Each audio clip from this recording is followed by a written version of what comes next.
Bonjour à tous, le département du Gard toujours placé en vigilance orange pluie-inondation. Hier, l'équivalent de 2 mois de pluie est tombé en à peine 3 heures.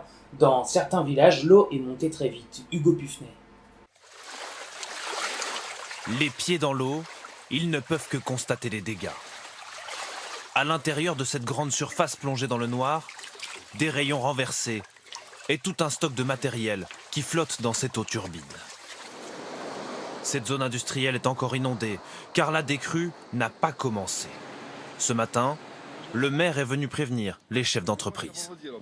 Moi, je ne pense pas avant vendredi que ça va être une zone qui sera... que toute l'eau sera évacuée. Des commerces inaccessibles pendant plusieurs jours. 200 personnes se retrouvent ainsi au chômage technique, désemparées. Ce matin, j'espérais déjà pouvoir reprendre mon activité par rapport à hier, mais manque de peau, je constate qu'il y a encore plein d'eau, que c'est inondé. Économiquement, c'est un coup dur pour vous? Oui, plutôt, ouais. Il y a déjà le Covid, vous avez la météo, ça commence à peser. Par crainte de nouvelles averses, certains érigent des protections avec des sacs de sable, car tous ont en tête les orages de la veille. Hier, à Aigues-Vives, une lame d'eau traverse la commune, envahit les routes, piège les habitants et inonde petit à petit, inexorablement, une trentaine de maisons. Plus au nord, dans la commune de Corconnes, les dégâts sont aussi spectaculaires. Des voitures détruites, des murs enfoncés par la force du courant et des habitants solidaires qui commencent un long nettoyage après ces crues historiques. Je vous le disais, l'eau est montée très vite dans certaines villes. Des centaines d'habitations ont été inondées. Nous nous sommes rendus à Codognan, c'est à 30 km de Nîmes. Elle fait partie des villes les plus touchées. Théo Souman. Un petit lotissement d'Aigues-Vives, presque coupé du monde. Près d'1 mètre d'eau au pied des murs. Ici, la famille s'est retranchée à l'étage. Elle attend que l'eau se retire du rez-de-chaussée. Nous, ici, on est alimenté par un forage, donc j'ai plus d'eau. Plus de pompe, plus d'électroménager. Et l'aide, je pense qu'après, quand l'eau va partir, oui, effectivement, elle va être indispensable. J'ai tout à jeter en bas et tout à refaire. Dans ce quartier, les voisins s'entraident. Lola Kennel habite juste à côté. Hier, la vague a inondé son garage. On a la chance d'avoir la maison principale à l'étage, donc oui. Mais bon, par contre, le rez-de-chaussée est inondé. Le garage aussi, on a dû mettre la voiture sur chandelle. On essaye de sauver ce qu'on peut sauver et puis on fait ce qu'on peut faire, quoi. C'est instinct de survie.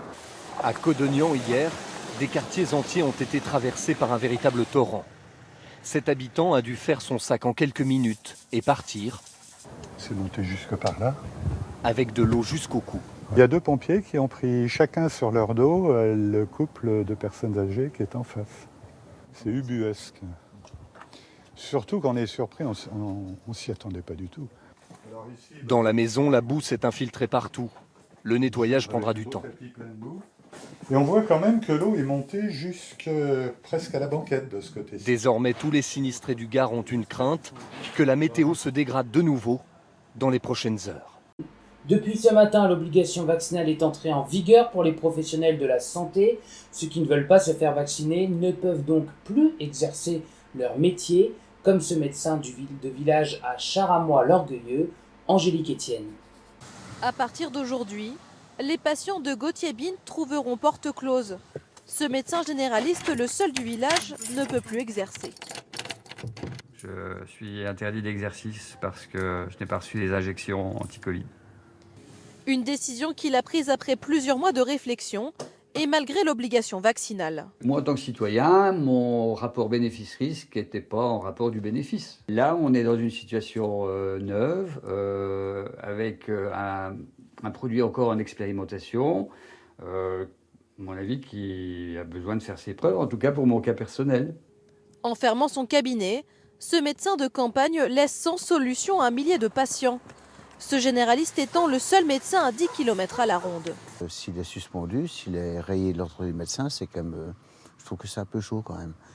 C'est pas évident. Pourquoi? Pour les patients, ça veut dire que vous avez perdu? Bien sûr, oui, tout à fait. Un exemple, on a eu un petit problème de santé, pas moyen de retrouver un autre médecin parce que tous les médecins de la région, ils ont leur quota, ils sont saturés de patients. on ne sait pas très bien comment on va réagir.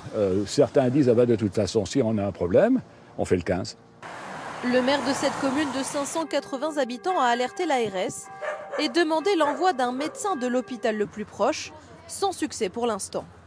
C'est du dépit, c'est aussi un peu une sensation d'être abandonné. Aujourd'hui, on a des habitants qui me disent qu'est-ce qu'on va devenir ? Qu'est-ce qu'on va devenir dans notre commune en termes de santé ? Le médecin assurera une permanence téléphonique à partir de la semaine prochaine pour tenter d'aiguiller des patients vers d'autres confrères. C'est la fin de ce Flash Info. Merci pour votre fidélité. Bonne soirée à tous.